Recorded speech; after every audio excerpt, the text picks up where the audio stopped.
Un'unica provincia per la montagna veneta, questo è quanto chiedono i sindaci dell'Altopiano, una proposta che trova il pieno appoggio del consigliere regionale Finco.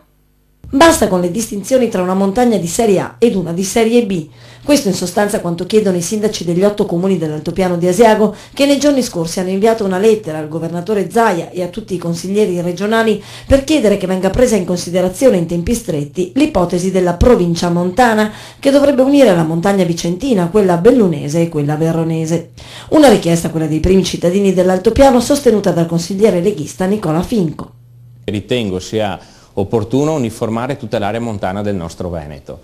La montagna in questo periodo soffre perché confina con una regione a statuto speciale come il Trentino Alto Adige e quindi con una certa disparità che non fa il bene delle nostre comunità montane. Per questo, sostiene Finco, serve organizzare quanto prima gli stati generali della montagna. È ora di finirla di fare azioni spot, ma ci vogliono iniziative concrete a tutela della nostra montagna per mantenere gli attuali servizi, le attuali attività economiche, ma per evitare soprattutto lo spopolamento e dare nuova linfa, nuova forza alle future generazioni per rimanere in montagna e per tutelare questo grande patrimonio storico, culturale e ambientale che abbiamo.